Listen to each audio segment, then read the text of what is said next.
नमस्कार, जय माता दी। आज के वीडियो में जानेंगे पूर्णिमा के दिन कृतिका नक्षत्र युक्त यदि सोमवार पड़ रहा है। आपको बताया गया है शिव महापुराण में विश्वेश्वर संहिता के अध्याय 16 के अनुसार कि यदि सोमवार के दिन कृतिका नक्षत्र पड़ रहा है, सोमवार युक्त कृतिका नक्षत्र आपको प्राप्त हो रहा है, यह संयोग अद्भुत संयोग है।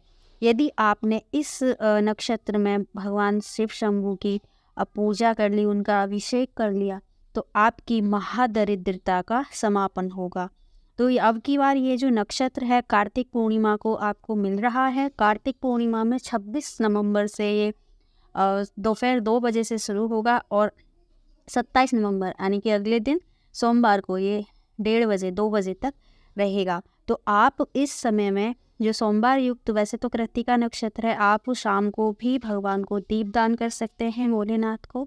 और सोमवार आपकी जो उदया तिथि शुरू होगी 27 नवंबर को सोमवार को, तो आप सुबह में भी भोलेनाथ का अभिषेक कर सकते हैं अपनी दरिद्रता का दहन करने के लिए। आपको भगवान भोलेनाथ का जब आप अभिषेक करेंगे तो उनका आपको शिव दारिद्र्य दहन स्तोत्र का पाठ करते हुए यदि आप गन्ने का रस उन्हें समर्पित करते हैं तो आपकी दारिद्र्य महादारिद्र्य नाशक कृतिका नक्षत्र युक्त ये सोमवार है, तो आपको पूजा अवश्य करनी चाहिए।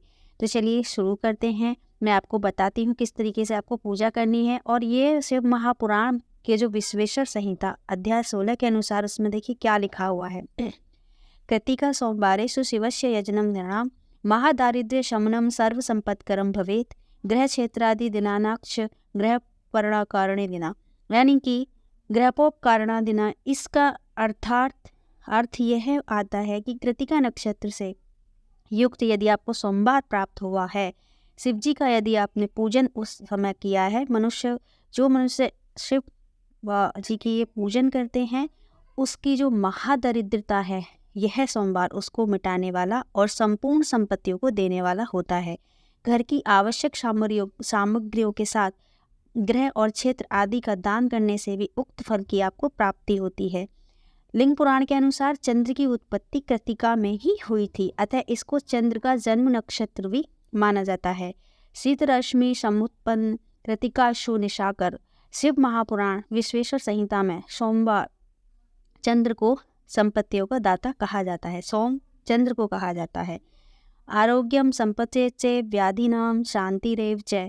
काल पुरुष की कुंडली में चंद्र चतुर्भाव के स्वामी होकर द्वितीय भाव में अपने से 11वें उच्च के होते हैं। इसका अर्थ है संपत्ति के लिए परम आवश्यक की प्राप्ति, लाभ, सिद्धि, पूर्णता। और हमारे शास्त्रों में एक गृहस्थ के लिए प्रत्येक कार्य अनुष्ठान की पूर्णता के लिए ब्राह्मण भोजन पर जोर दिया जाता है।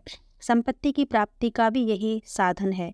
संपत्ति का अर्थ सिर्फ जमीन से नहीं होता, अपितु श्री लक्ष्मी, धन, समृद्धि, ऐश्वर्य, सभी संपत्ति।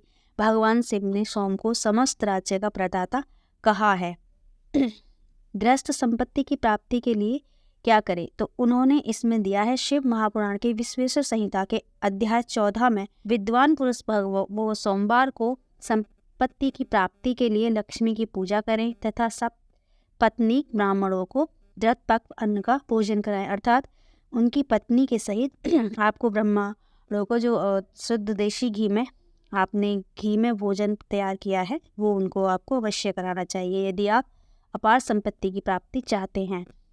शिव महापुराण के अनुसार शिवलिंग पर अक्षत अर्पित करने से लक्ष्मी की प्राप्ति होती है, लेकिन इसमें जो आपकी चावल की संख्या है वो कम से कम 1 लाख होनी चाहिए।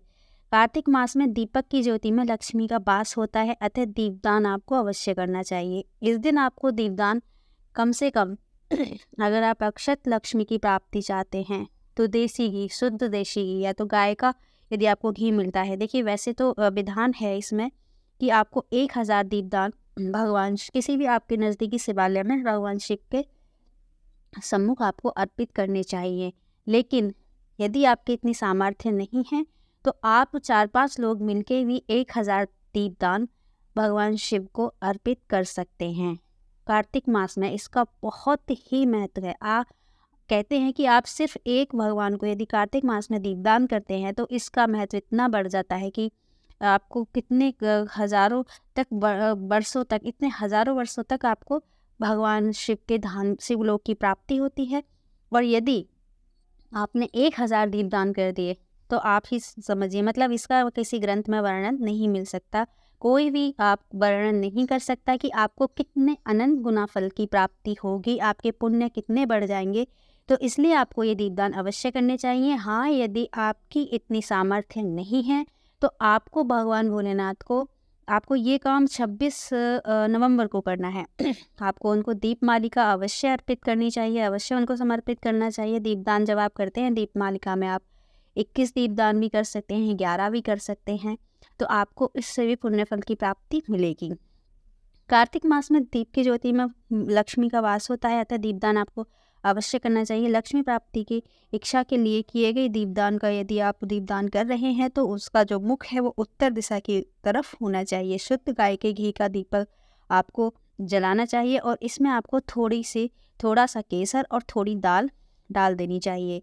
धन संपत्ति प्राप्ति के लिए, दरिद्रता निवारण के लिए दूध से रुद्राभिषेक अवश्य करना चाहिए। बिल्व पत्र अथवा पुष्प से शिव और सहस्त्रार्चन करना चाहिए। सहस्त्रार्चन का मतलब आपको भगवान के 1000 नाम बोलते हुए उनको आपको बिल्व पत्र, पुष्प की थोड़ी पत्तियाँ आप इकट्ठे कर देखिए। 1000 तो बहुत सारे हो जाते हैं, इतने फूल भी नहीं मिल पाएंगे, इतनी पत्तियाँ भी नहीं मिल पाएंगी, बिल्व पत्र भी नहीं मिल पाएंगे। तो आपको फूल की कुछ पत्तियाँ, जैसे वो रहते हैं उनके पत्र, उनको आप ऐसे अर्चन कर सकते हैं सारी सामग्री मिला के। पुष्प, उसमें अक्षत भी आप मिक्स कर सकते हैं, मेवा आदि से अर्पित करके भगवान भोलेनाथ पर आपको ये समर्पित करना चाहिए। इसके साथ ही आपको दारिद्र्य दहन शिव स्तोत्र का पाठ करना चाहिए या कुबेरकृत शिव स्तोत्र का आपको पाठ करना चाहिए। ऐसे शिव दारिद्र्य दहन स्तोत्र का पाठ बहुत ही इसके लिए श्रेष्ठकर है।